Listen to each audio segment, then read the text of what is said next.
Hello and welcome everyone in another episode of Researcher Celebrity. Today we have Dr. Bianca Burini with us.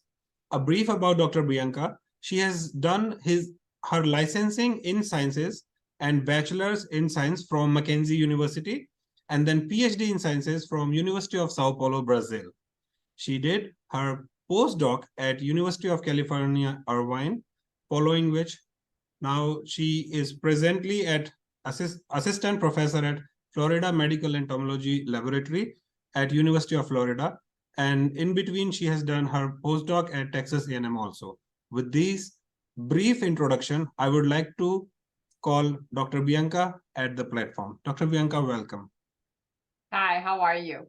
Very good, thank you. So we start our conversation with all of our researcher celebrities with a trademark question that how and when you decided to be a researcher.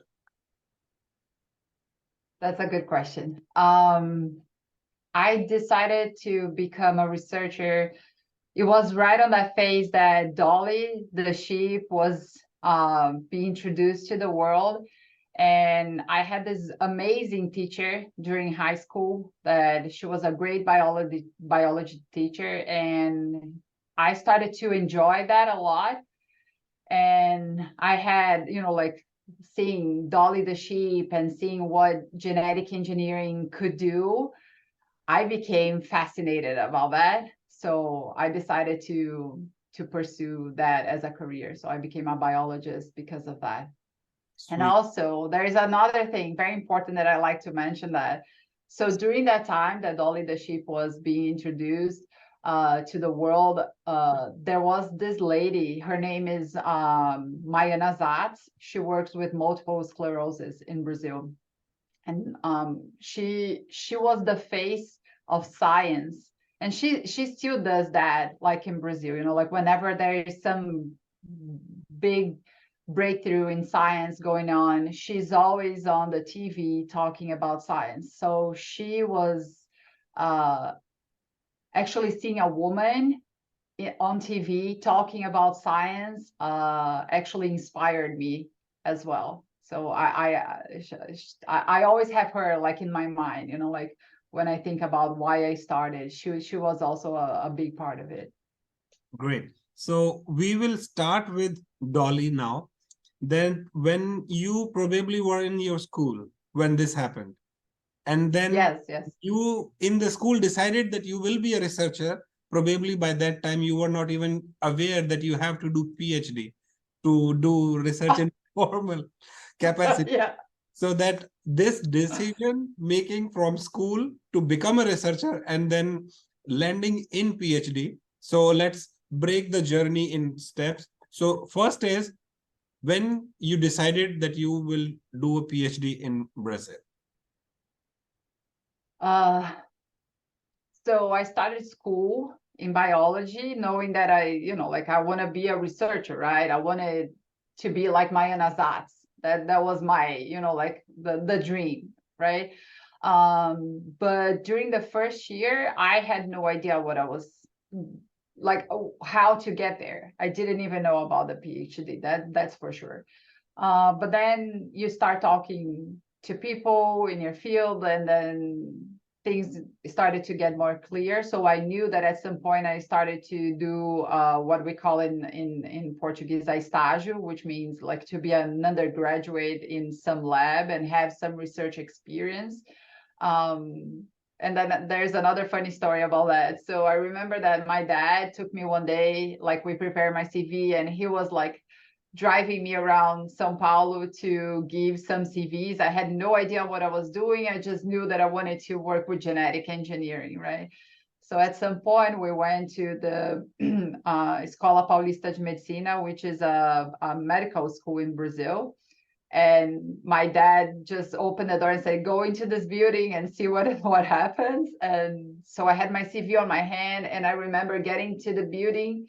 There was nobody on that floor, but the elevator door opened. So I got inside of the elevator, and I had no idea where to go. So the elevator, closed and then went up. the door opened and I went out. So there was a door and a window. So there's a lady over there. So I was like, oh, I'm looking for a stage, right? Which means like I was looking for an opportunity. And then she was like, well, there's this researcher. She's looking for undergraduate students. You may want to talk to her.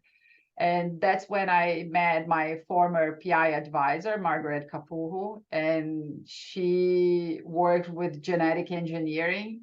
And she was my first mentor.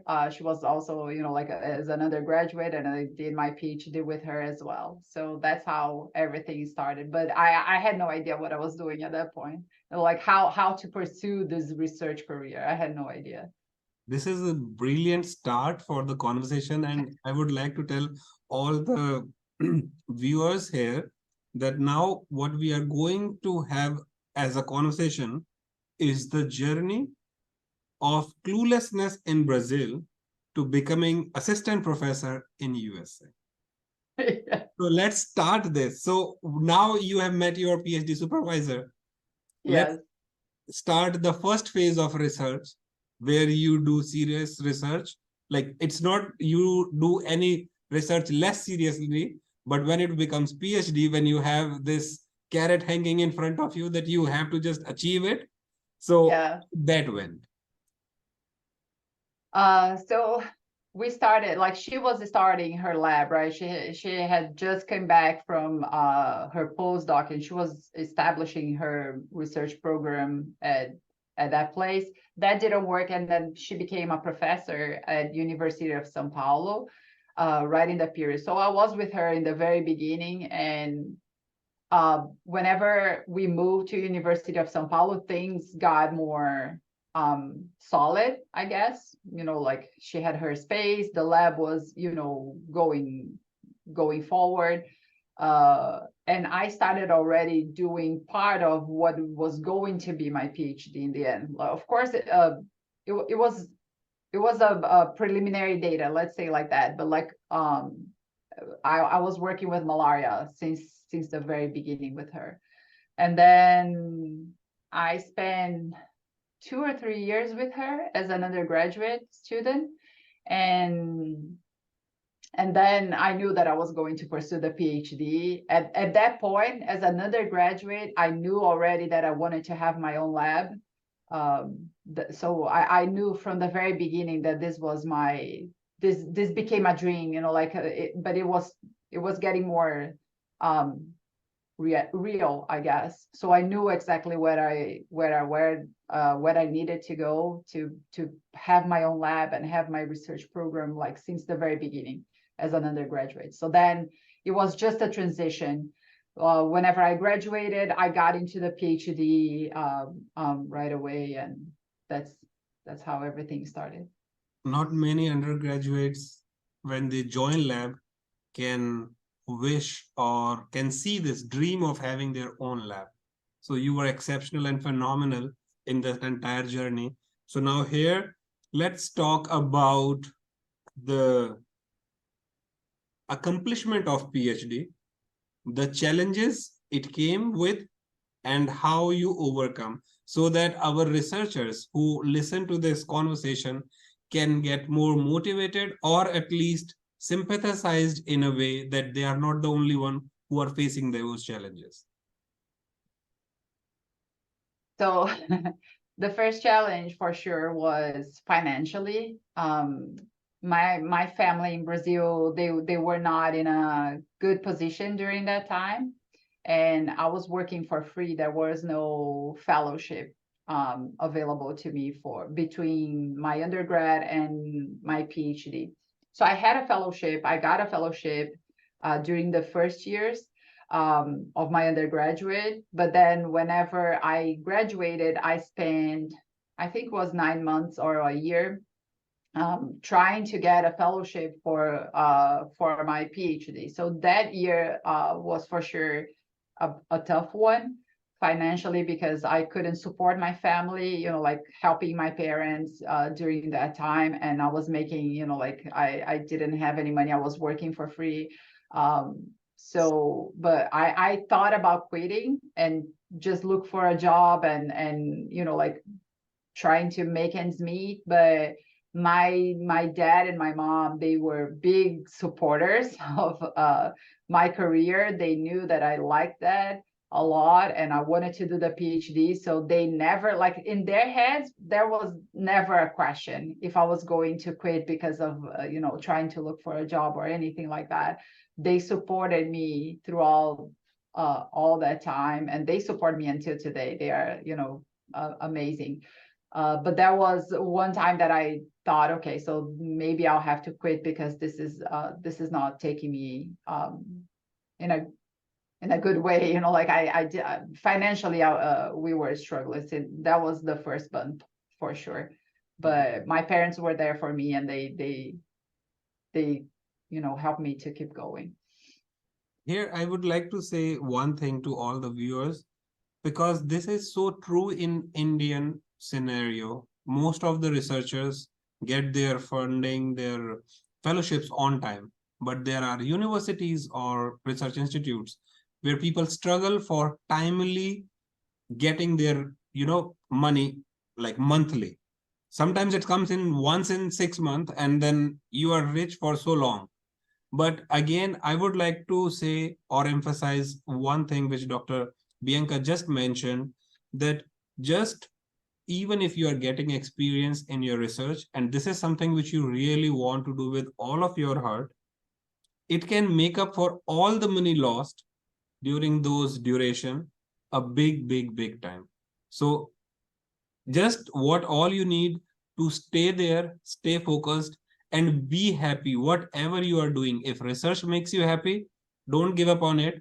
And I can tell this on based of my experiences and various researcher celebrities which we had on this platform, that if you just stand there, research will make you whatever you want.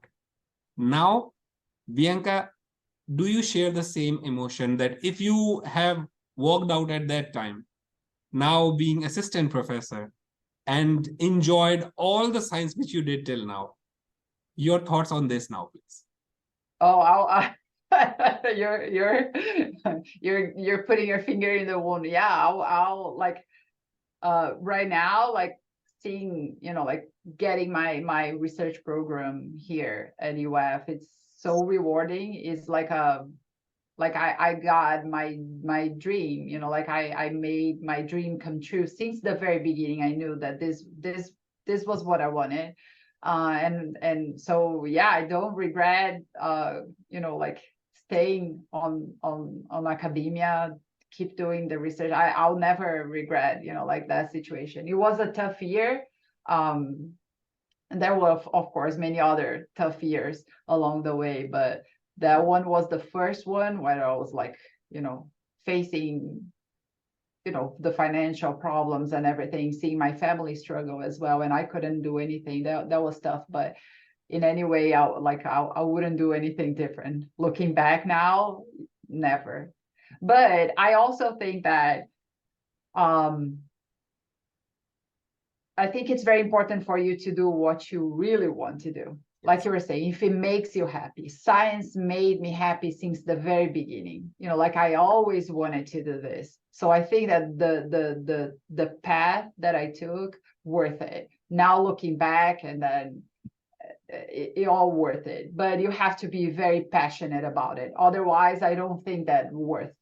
Academia is it's a really challenging career. Everybody that it's in it knows, but you have to be passionate about it. This is one thing that I always says to everybody: if you want to be here, do it. Be here because you love it. Otherwise, go find something else, because it doesn't worth it then. Yes, absolutely. Especially those sleepless nights in the PhD, and then that is just a starting. Not only on the PhD, then you go to postdoc. You keep doing it. You just keep doing it. So then postdocs, then faculty, meeting the deadlines, publications. So that is just start of it.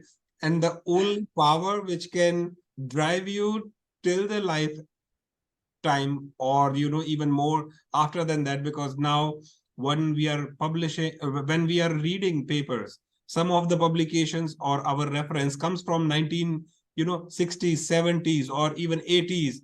So those people are gone long time, but we are remembering them every day with all of our publications. So this is why I always say Yeah. that research make you immortal in a way.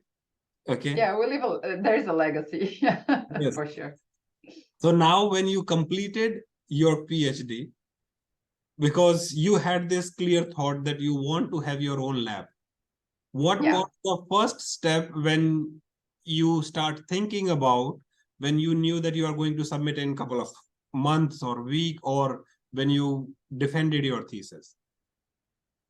Um, I think that it was during the year four of my PhD. I got the opportunity to go for a postdoc at University of California in Irvine. For I think it was a month. The first time was a month, and then I went to Dr. Anthony James, to learn how to do genetic engineering of mosquitoes. So that month was extremely important to me. So it shaped my view of science and how I wanted to do things in science. Whenever I came back to Brazil, I I I was it was getting more clear to me which path I wanted to take. What type of lab I wanted to have. Then in the last year of my PhD, the fifth year, I was able to spend 3 months there. At that time, I asked Dr. James if I could join his lab as a postdoc, and he accepted me. So I knew that I needed to have some international experience if I wanted. At that time, I didn't know that I was going to be a professor here in US. I was just thinking, like keeping my life in Brazil. But I knew that I needed to have some international experience so I could boost a little bit my science skills. Um, and that's what I did. In the meantime, I got pregnant with my first kid, my daughter, and I took her with me to do a postdoc at Tony. So at that moment, I knew exactly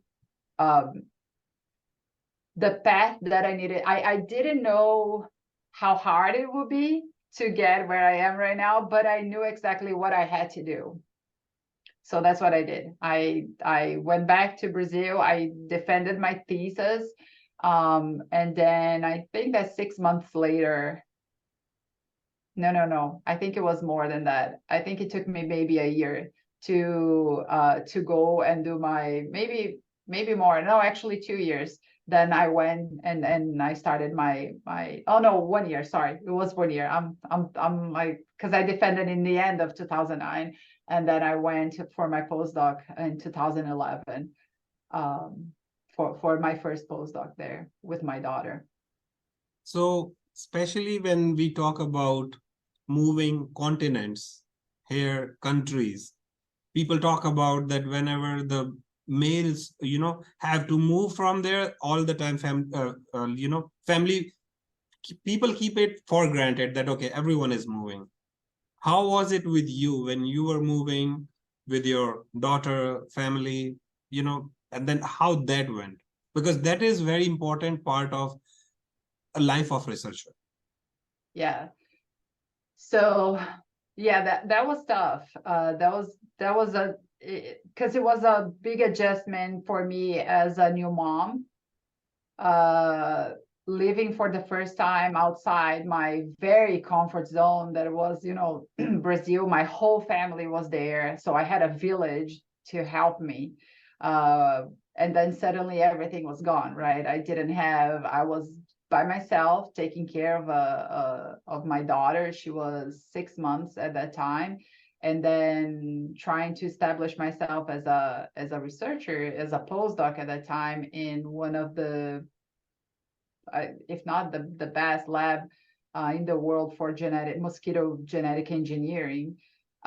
So it was really challenging, but it was also rewarding. Like whenever you finish everything and you look back and you say, "Oh my God, look what I did!" Like I got my daughter, and then, you know, like you go to this new place, and it was an amazing lab. Like, so it's rewarding to see that, oh, okay, I survived that experience, and then, you know, you feel accomplished at some point, you know, like to look back and see what you've done and be able to handle maternity and being a professional. It was also something that I'm kind of proud of.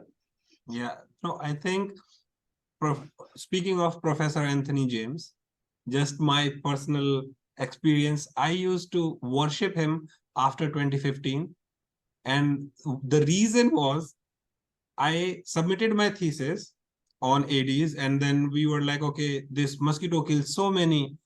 Can we do something? Because by that time, people were talking about that how we can immunize anopheles so that they don't spread and malaria. So I'm like, if we can do something with ADs, and that will change the world. And then I'm like, okay, let's start a review of literature. And this guy, Professor Anthony James, has published a paper in 1982, the year I was born, with this idea.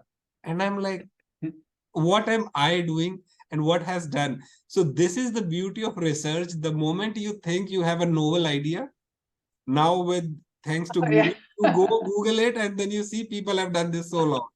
So Yeah. how that went for you when you joined the lab, now you completed, then how this journey from your first postdoc to assistant professor went?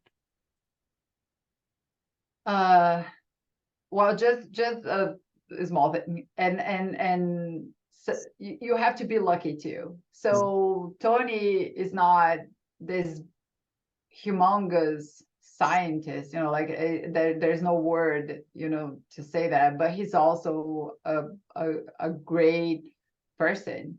So he welcomed me on his lab, and he's amazing. And along with him, he has a great team. And there were, you know, researchers there that were great mentors to me, like Osvaldo Marinotti, that, you know, I carry on my heart.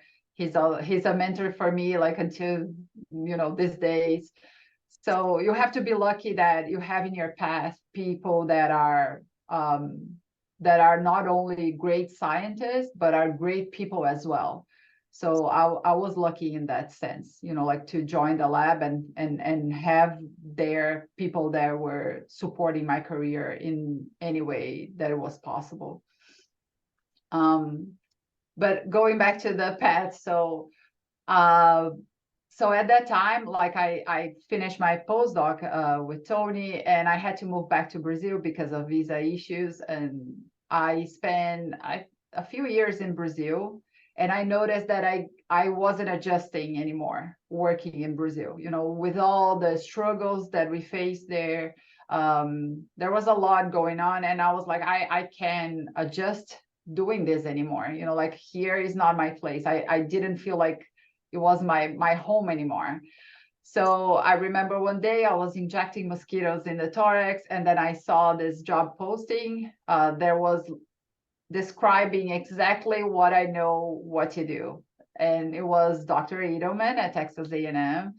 And I applied for that position, and I got accepted. So, and again, I got pregnant, so I got both of my kids and moved to Texas one more time. Actually, I had my son at Texas. I was like, I grabbed my daughter, and then I had my son when I was in the first 6 months of joining Dr. Edelman's lab. That was also a challenge, you know, like having a newborn, also in one of the best labs for our field. But it went great. But that time was a little bit different. And again, I need to highlight this because this is so important. You have to have good mentors. Whenever you have a great mentor, this can shift your life in the right direction, your career in the right direction, and the opposite can do the same. If you don't have a good mentor, that can shift your life to a very bad path and can take you out of academia and take you out of your dream. At that point, whenever I joined Dr. Adelman's lab, I was in a because I was pregnant, and I was like, I don't know if I can handle this by myself.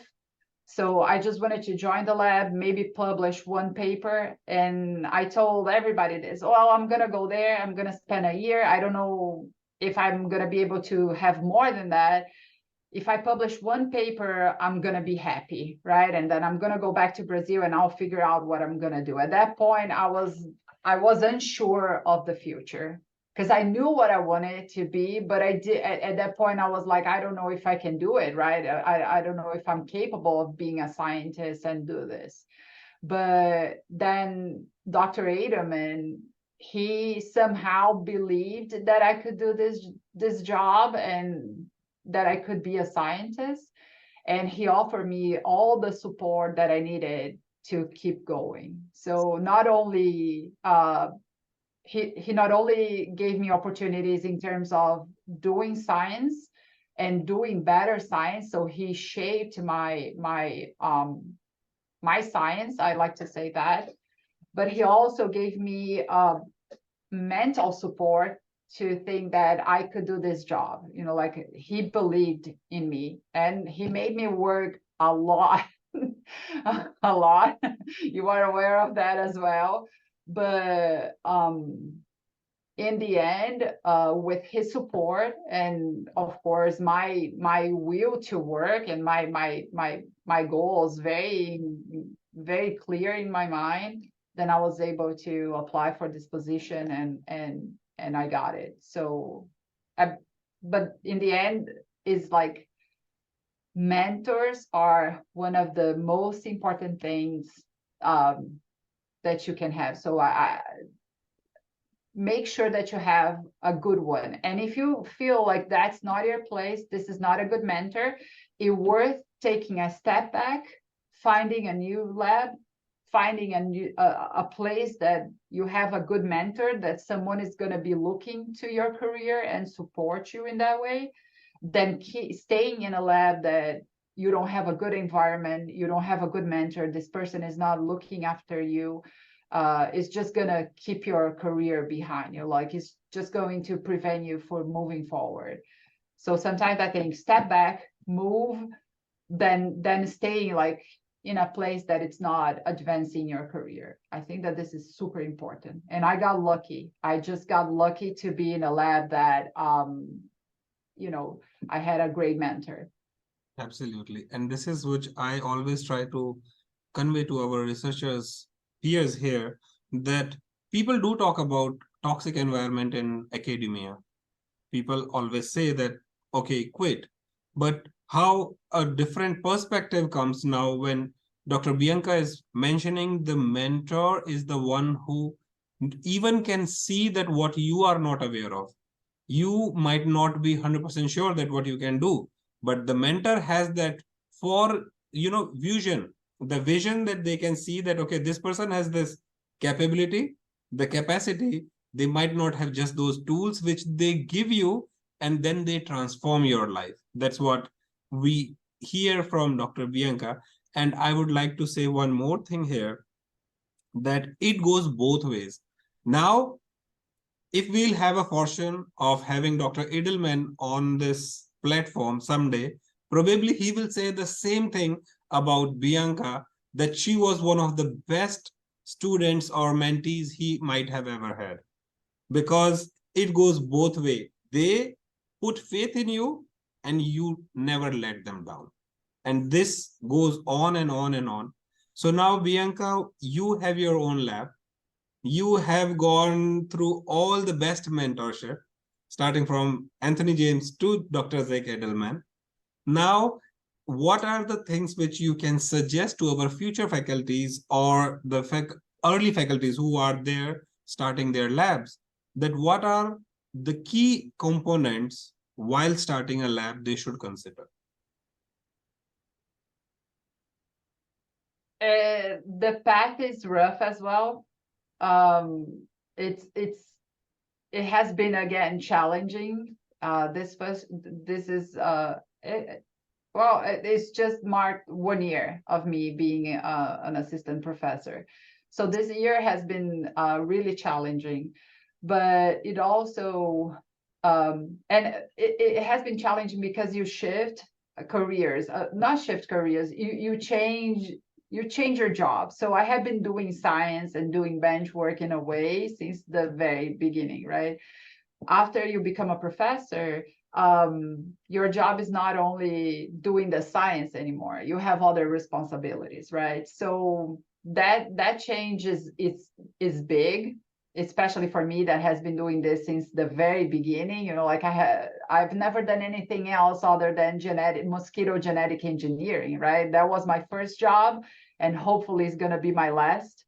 But now I have other duties, right? So for me, the most important thing that happened during this first year is finding other passions, right?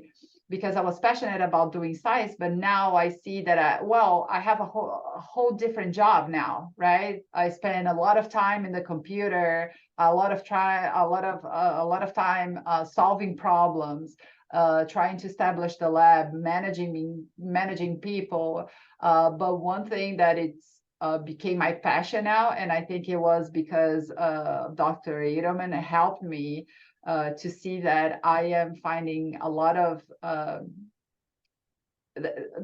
one of the best part of my day is mentoring people now. So that just became like another passion of mine. You know, like I could do a little bit of mentoring before, but it was small bits with undergraduates, and now I get the chance to mentor people like a full-time job, right? Like that's you know what I'm doing. And so I think that in this transition, finding something that you also get passionate about it, not only science, because that's going to be not the biggest chunk of your time. So now it's reduced what I can do in terms of science, but finding other things in this job that gives you like this, you know, like, oh my God, this is so nice, you know, like this is also rewarding for me. So I think that this was a very important thing for me right now.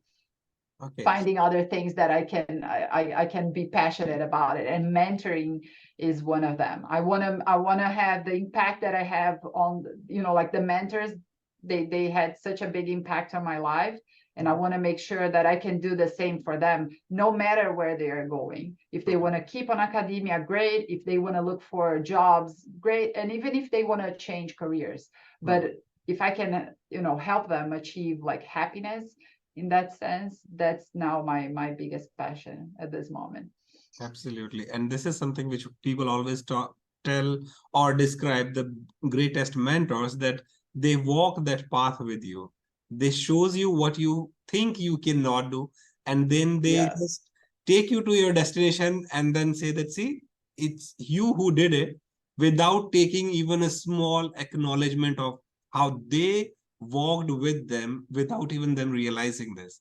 And this is what I think a brilliant thing to share. And thanks for this, Bianca. And for all the faculties who just recently has joined, or are planning to start their labs, this is something which is going to be the most rewarding thing for you, because you might publish 10, 20, 30, 40, 50 papers in a year. But when you hear this from one of your students, when you see they are getting to their dream jobs or their dream careers, when they say a small note of thanks, that I think is uncomparable with anything in the world you can trade in with. And now talking to next level. So how do you see, Bianca, this as a start, or you think this is an accomplishment where you are satisfied because you actually have your dream job? The girl in the school wanted to start her own lab. She has it now. How do you see this? So I have other dreams too, you know, and those dreams were not the first one, because the first one I have was this one, you know, like just have my lab, which now I have. But along the way, other things ended up like becoming my goals. So I have short-term goals, and then I have a long one. So short-term goals, I would love to have a biotech, but I want to translate what I'm doing in academia into more applied science, make sure that people have access to the technology that we are developing in the lab.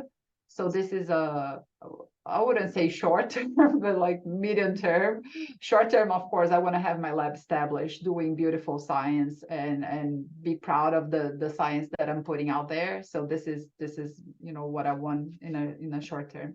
But I would also love to have a biotech, and then making sure that people has access to the technology that we are developing. And the very long term dream that I have is to have an institute that it's going to be focused in neglected diseases, vector-borne, for sure, focus on vector-borne diseases. And the name of this institute is going to be Mayana Zatz. So it's going to be in honor to her, like, I think that she deserves. She changed I think that not only me, she impacted a lot of other scientists, young scientists in Brazil, and I think that she would deserve that title. So, if I can ask, have you ever met Dr. Mayana Zatz? I did. So during the pandemic, the Zika pandemic that we had in Brazil, they had like an emergency. So the funding agency, they were putting money into some researchers to study what was going on. And Mayana Zatz she was studying the malformations, like that Zika can cause into the newborns. And they had this emergency group made, and she was looking into the malformations of the babies. And then my former PI, of course, was looking into the mosquito.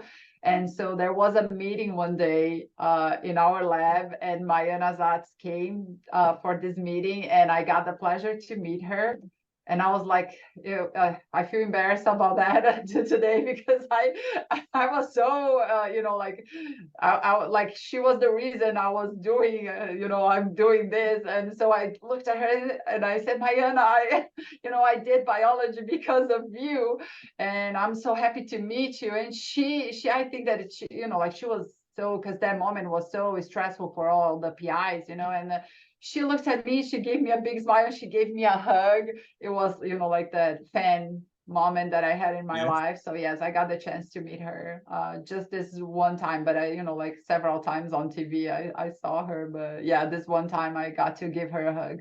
And this is something which I always say, and partly why we keep the name of researchers celebrities in a way, because fan moment is a real thing in there. I remember few of my, the people who I worship. When you meet them, you say all utter idiotic thing when you are sick, because that's when you lose your sanity. For them, what you are saying is not from the brain, but from the heart. And that's what makes them that special, those moments. At Researcher Celebrities, we believe in celebrating research. And who knows, when people watch your video, you might have, fans in India where you have never met. You never, met them in person. And one day when they meet you, they're like, oh, we saw your video, and because of you, we started mosquito genetics. You never know. You'll never know, this is a small start which Empowering Science Foundation did with. And we thank all our researcher celebrity to come to the platform, share the journey with us. And it was fantastic to have you as one of our researcher celebrity in this platform. And to me, personally, this is very motivating. I believe our viewers, audience, if they have questions, they can write directly to you. Now you are on the, Google, just assistant professor, Florida Medical Entomology Laboratory. And if you want to write to us to keep you in touch with our researcher celebrities, feel free to write to us also. And with this, for all the viewers, I can only say that do whatever makes you happy. If research happens to be one of them, you are in the right place. Yeah. Stress will be there, the rights will be there, but the accomplishments are always more fulfilling than anything else. That all I can tell you all. And to Dr. Bianca, thank you very much for taking time out from your busy schedule for this conversation to having with us and motivating new generation of researchers. Thank you so much for the invitation, Raja. It was really, really great. Thank you.